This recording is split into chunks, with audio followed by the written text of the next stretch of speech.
Regarding men, number 48. Make women great again. What? Women need to change? Welcome to Regarding Men, and I think this one is number 48. 48 times we've done this. Hey. And we're happy to be back, and I'm joined today with Janice, the fearless, fiery, formidable Fiamingo. Wow. And Paul, the eloquent, epic, eleemosynary Elam. Wow, quadruple alliteration Wonderful. times two. He's Unbelievable. also the healing Elam today, because he is healed up after he called in sick last week, so we missed you guys. We missed you I was terribly. sick. But Paul's all better now, and we're all better, and we're here to talk about something very interesting. Let's just call it interesting. The 22 convention, I think they call it, Make Women Great Again convention. Make women great again. Well, I think every red-pilled guy would smile and say, yeah, I'd like to send some people to that one. You know, make women great again. And it's only men who are the speakers, which totally pisses off a lot of people, including this one woman, which we'll link below to with her little Facebook video about how she was pissed off about this conference.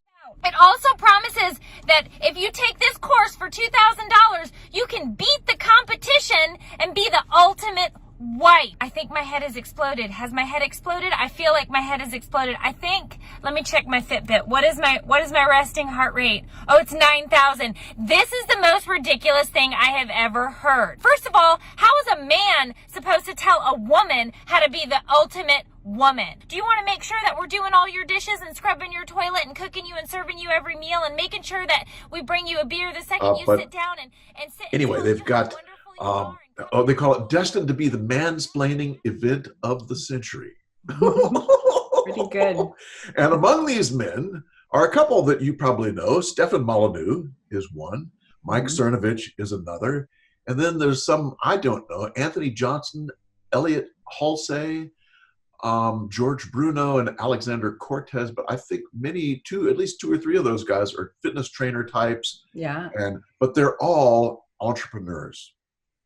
And they're going to give women a lesson. Now, what are they going to give them a lesson about? And the first is femininity and feminism. That's a no-no. Second, the war on motherhood. You should have as many babies as you want. In fact, I think they put it worse than that. As many babies as you can. Yeah, something like that. Beauty and obesity. Beauty and obesity. The first three, yeah.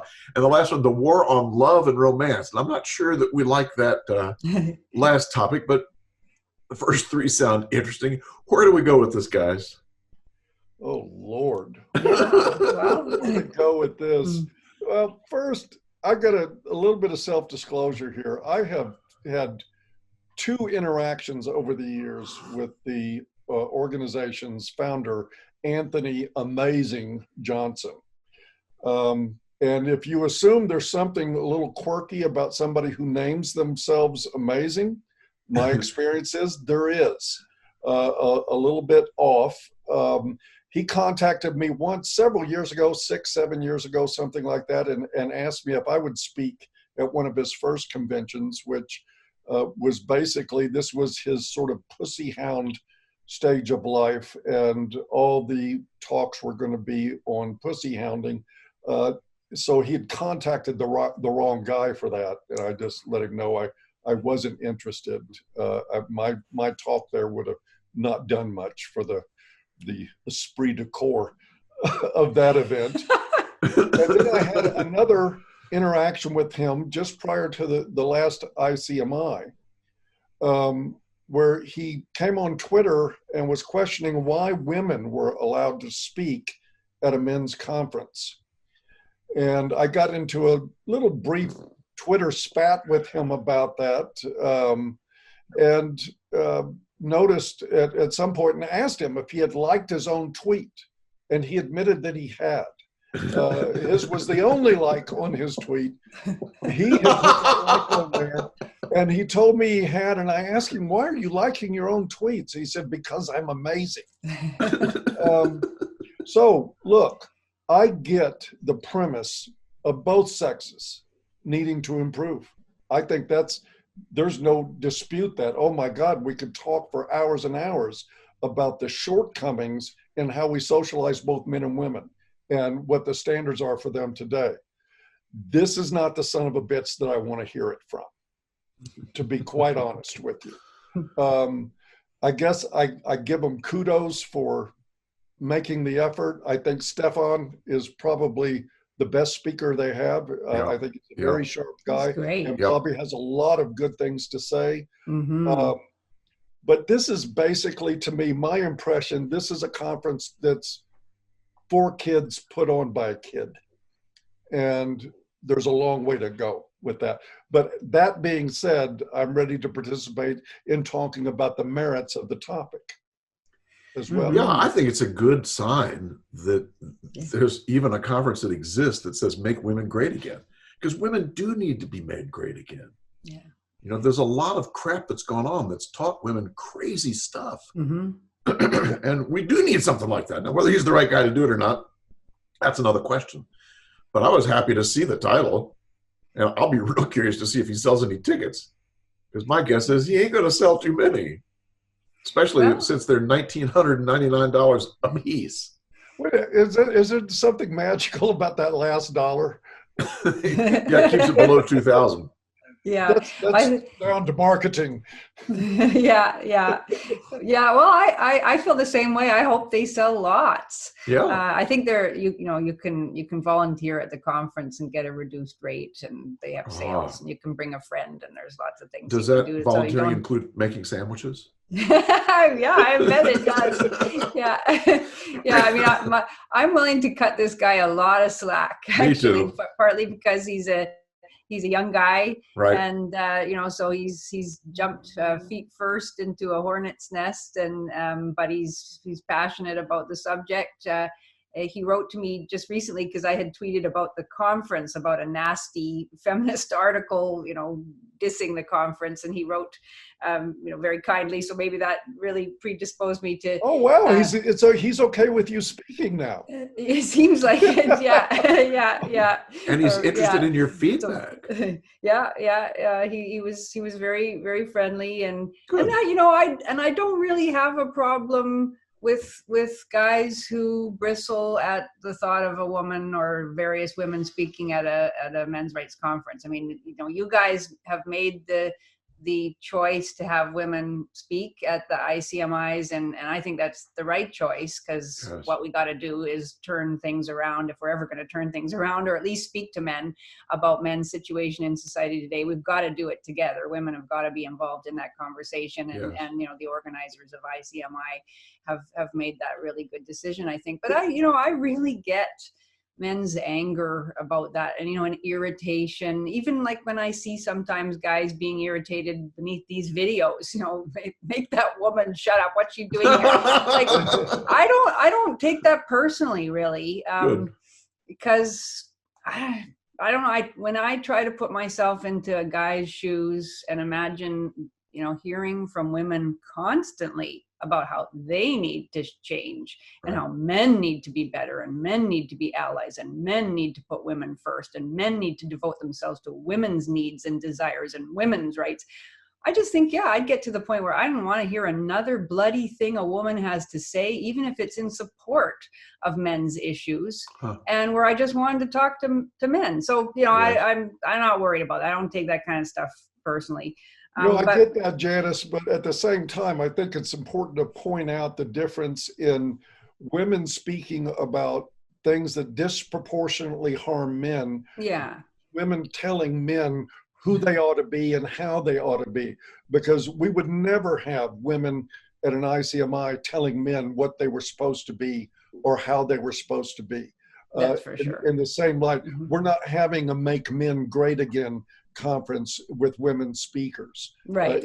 Not that sort of thing. So I think that needs to be pointed out. You're right. Yeah, absolutely right, Paul. Yeah. But I think you're wise, Janice, that is, you understand their predicament and their I mean, I think I totally get it. Yeah, I think you do. I'd feel the same. I'd be angry every day, actually. I mean, you guys are way more even keeled than I would be if I were in that situation of the man today. But anyway, so I'm willing to cut this guy a lot of slack. I was kind of delighted, and maybe I'm reading a lot of the statements in the website promoting the conference as tongue-in-cheek a little bit, deliberately, you know, playing with the lingo, the feminist lingo, you know, the Trump nod, make women great again.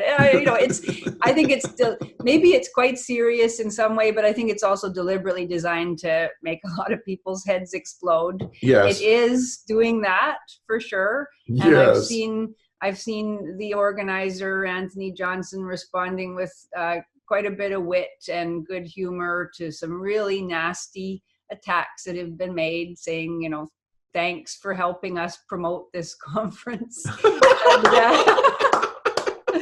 And I hope they get lots and lots of women signing up. And I think well, I guess, yeah, there's the question of whether women will pay to come and hear men talk about how women can improve themselves. But I think there is a core group of women interested now in hearing from men about what they want in a partner. You know, we're at the point now where the pair bond between men and women is so deeply broken, and women have been talking for decades about what men need to do to change. So I think some women are willing to hear what men think about women and what women can do to repair family relations between the sexes. I hope so anyway. There are some. There absolutely are some. I mean, I have women in my audience, which speaks pretty loudly. Mm-hmm. Yeah.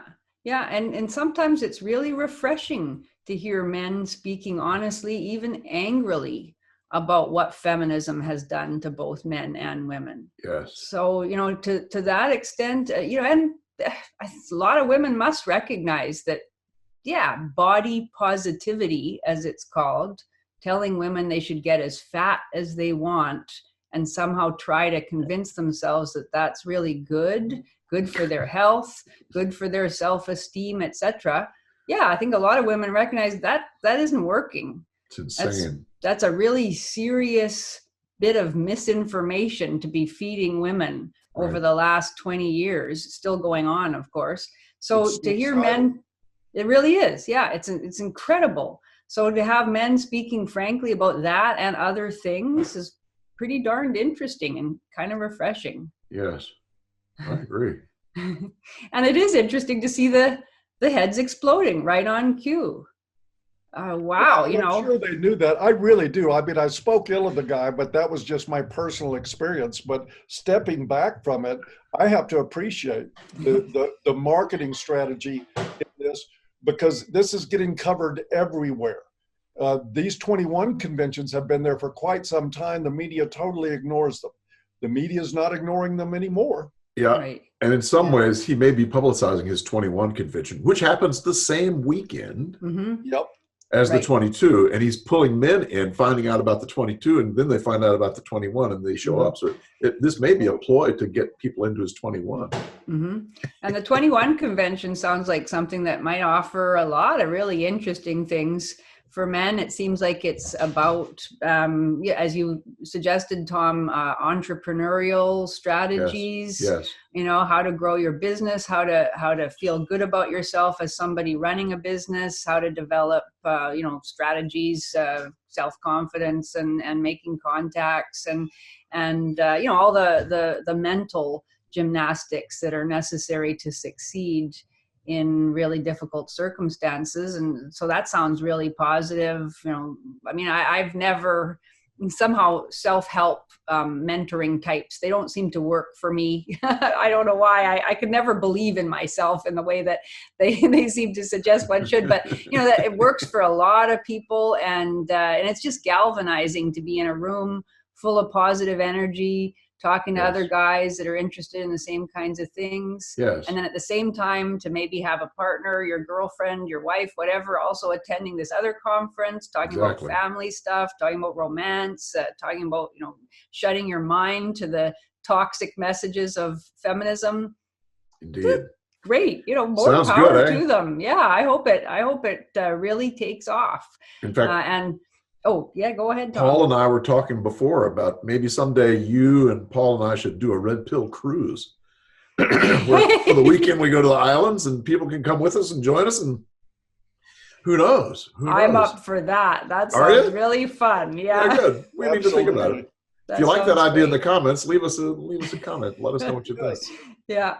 And if for no other reason, but I'm sure there are many other better reasons, but if for no other reason than to again highlight the hypocrisy of feminist culture, Yes. advertising this convention in the way it has been done has been a great success, because here you have all sorts of people being outraged. How dare men talk to women about, what they can do to improve themselves, as if the last 30, 40 years hasn't been all about women telling men what they need to do, what they absolutely need to do. At least this convention doesn't begin from the premise that there is something fundamentally wrong with women. It never suggests that in the way that feminism always does. Thank you. Well, wait a minute. Do you think it may be that the term "make women great again" does carry? And again, I'm not even criticizing that. I think this is a great example of what happens when you reverse the sexes on attitudes. Yes. If we were talking about "make men great again," we could fill stadiums. And women would be cheering it on. Absolutely. Gynocentrism. But you imply women actually have improvements? How dare you? I know. Oh boy. The outrage is, it's great. Well, I think the difference is again. That for me, that makes all the difference. If you couldn't fill a stadium with the slogan, "Make men great again," because according to feminist culture, men have never been great. Right?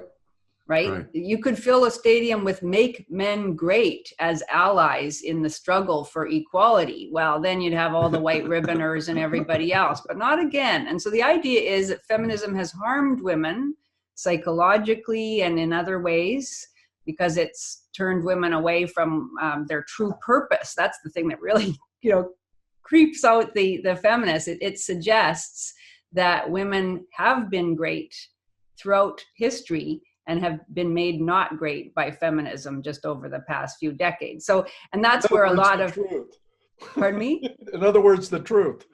Yeah, and that might be the one of the serious places where men's rights advocates would sort of bristle and take issue, because it is the sort of the traditionalist kind of approach, that if we could get back to a more traditional kind of life and relations between the sexes, that would solve most problems. And I think a lot of guys today might think, going back isn't necessarily the solution. No.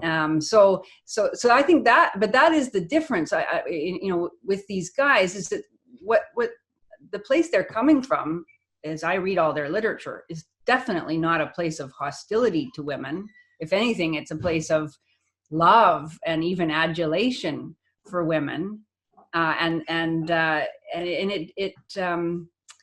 it never suggests that what women have to do. I didn't see a single sentence suggesting that women need to make men's needs and requirements their needs and requirements. Right. Which is exactly what feminism does. It says men don't have needs and requirements, only women can. And if men are to be deemed decent human beings, they have to always put women first. I didn't see any of that in the literature around this conference. I saw women fulfilling their goals and dreams in life in tandem with men, working together with men. That sounds like a pretty positive message. And the fact that everybody freaks out about it just proves that feminism has become so anti-male and also so anti-female. I read comments under an article that was published in, I think, called the Orlando Weekly. It was one of the many negative, snarky, sarcastic, snooty, condescending articles about this convention. And the comments underneath were both totally misandrist and misogynistic. So they said the usual things like, these guys are incels, these guys can't find girlfriends because they're so, such losers. They immediately went to the ad hominem kind of attacks, but they also attacked any woman that would be interested in attending, saying things like, I hope they have metal detectors at the entranceway because any woman attending will probably be packing. And then somebody said, oh, I thought you said mental detectors because any woman who would attend this would have to be mental. And then somebody else says, oh, they've got scrap metal in their heads. And they just start going on and on in the most nasty, personal, despicable kinds of ways, attacking people, not making arguments about why the conference is wrong-headed, but, just all out personal attacks as always. Yep. So they've shown once again, not that we needed more evidence, that feminism really isn't the least bit interested in honest conversations about how women can be happy. And that's the thing that they never address either, is that women are unhappy. That's why a conference like this appeals to women, because they recognize that feminism isn't working for them. Yes, indeed. Let me put you on the spot for a moment, Janice. Uh-oh. If you entertain the question, how would you make women great again? Aha, yes. I've thought about this. So you haven't got me completely by surprise. I would, it's a whole video, but I think I would say women need to get back in touch with the part of themselves that's interested in being good and doing good in the world. That's the thing I think women have lost, the notion of virtue. And I would say that women can regain that by regaining qualities that were traditionally associated with womanly goodness, like compassion, like empathy, like loyalty, like self-restraint. I look at something like the Women's March, and I see a bunch of women giving in not to masculine qualities. That's where I would actually disagree with these organizers. Feminism is not, in my opinion, about making women more like men, although in some ways, it talks about career and that kind of thing. But in general, I don't think feminism has had that effect of making women more like men. It has developed the worst traditionally feminine qualities, like hysteria, like ungrounded resentment, giving in to emotions and not learning to take responsibility for how you express your emotions.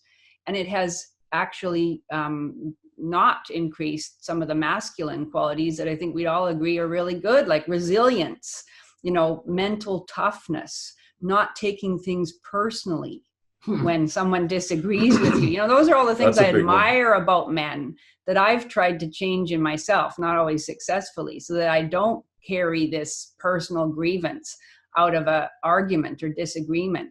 So I would say, and the main thing I would say that women need to do is to stop thinking that they are the center, that we are the center of the universe, that we're the only people who have needs, feelings, reactions. We're not the only people who can be hurt by things, and to start trying to look at the whole picture and to see how men can suffer too, and to stand up for men. I want women to be enthusiastic, aggressive advocates for their husbands and their lovers and their sons and their brothers and their good friends. Well said. Well, we can close now. Well, Paul, how about you? What would you say? Yeah, what about you guys? I'm really interested in what you guys think. Well, God, I always have to preface this with my belief that there's nothing I can say about women that happens in a vacuum.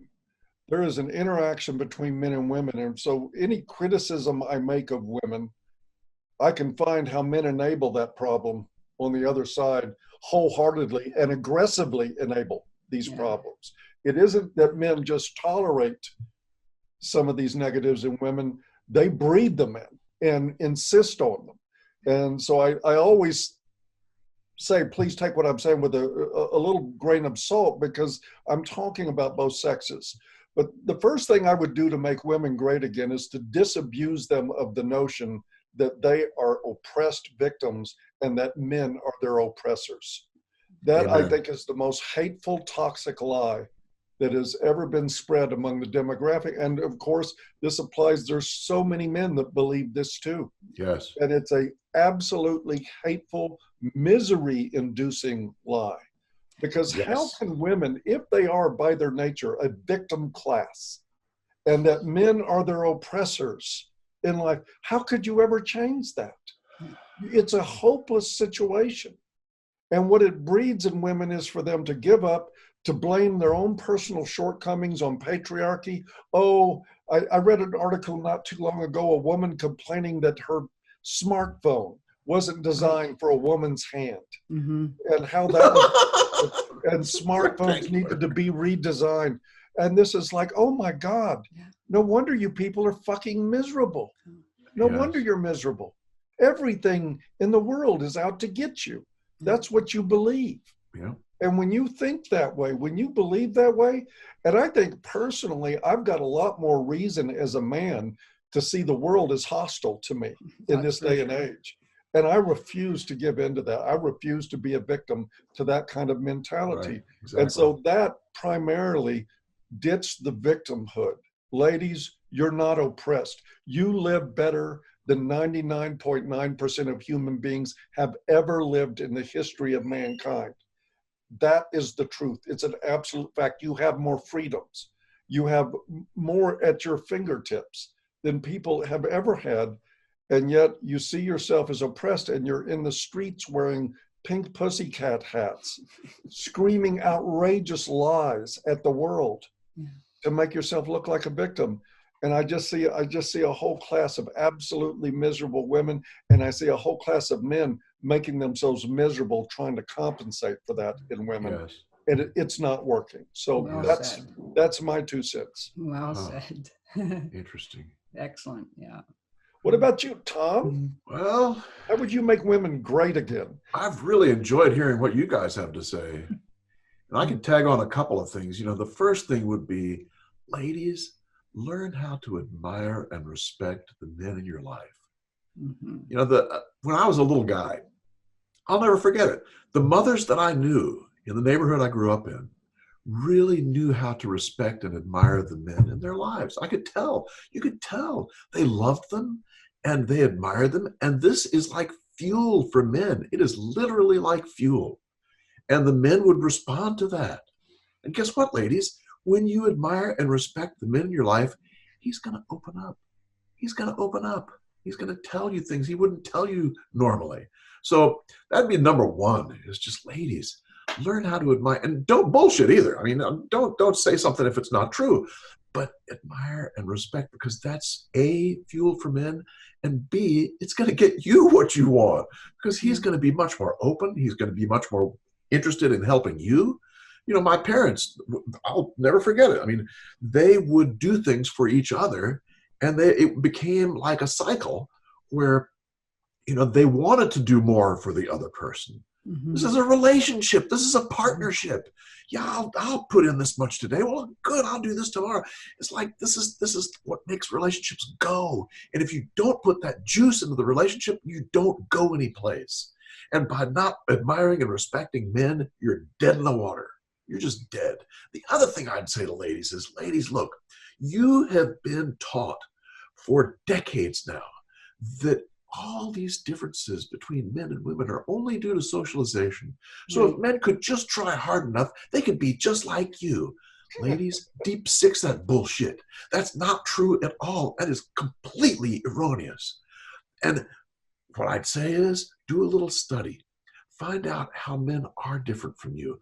Find out how boys are different from you. In fact, the last book that I wrote is basically a book for mothers to help her understand how boys are different from girls, because she doesn't have the advantage of having A, grown up as a boy, or B, have any kind of educational or media help in understanding what boys are, because the media doesn't talk about boys and men. They don't talk about what makes them the way they are. And so women assume automatically, he's not like me, there's something wrong with him. He needs to be more like me. No, ladies, this is fucking crazy. deep six that shit. Start finding out how men and boys are different and love them for it. Nice. Boy, imagine that. Yeah, really. Yeah. That's the way it used to Yeah. be, though, Paul. One other thing, Mhm. just one other tidbit to add to this. Yeah. Ladies, when you make a sandwich, I knew the sandwich was coming. I had to come. put some salt on the tomatoes, just a little hint of salt on the tomato. Really Love does it. lighten up the sandwich a lot. So if you get that straight, you'll be okay. And extra mayo. Oh, that's lovely. Oh, you guys are great. The last thing I wanted to say too about my only criticism in a way, and I might be wrong about the conference even because of course I don't know what all the speakers are going to address, but my only concern about a conference like this really, I don't have any problem with men talking to women about how they can, be better, be more attractive, be better mates, etc. But the whole conversation, it sounds to me like it's mainly personal, and that's fine. But it seems to me as if it sees feminism as primarily a force that has infected women's minds, which I think is true. Yes. But it doesn't really take into account the way that feminism has radically transformed the larger society, has changed law, public Yes. policy, all of that. And so this means, and Steve Brule said this once to me, and I think it is profound. It means that in every personal relationship, no matter how good and how loving, the guy has to know, if he knows anything about what's going on in the world, that the woman has a loaded gun in her bedside table, and she can use it with impunity. And that's, of course, false accusations, calls to the police, all those kinds of things. And he said, how can you have a relationship, even if you really both love one another, how can you have a relationship that really is full of trust when the guy knows that that woman has the gun? She may never use it, of course. Most women don't, but she can. Every woman can. I think Karen put it that way. And all she has to do is threaten to use it once, and the whole rest of the relationship is going to be shadowed by his awareness that she's aware she's got it too. He, of course, can do bad things too. We're not saying men don't do bad things to the women, but he can't do it with impunity. He can't do it with state backing and approval and applause from the wider society. And so that's that's why we have to also not only talk about individual transformation and being better to one another, but we have to talk about changing the laws. Yes. And the culture. A whole other. And I've heard that sentiment from a lot of the guys that identify as MGTOW, is that it's not that they wouldn't like a relationship, and it's not that they don't think that all women will use that gun, but the standard of the relationship comes with the gun. Yeah. Yep. Makes it unacceptable by its nature. Yes. Is that I can't do that, won't do that. And it is impossible to logically refute their thinking. Exactly. On that. Exactly. They're right. Yeah. They're absolutely right.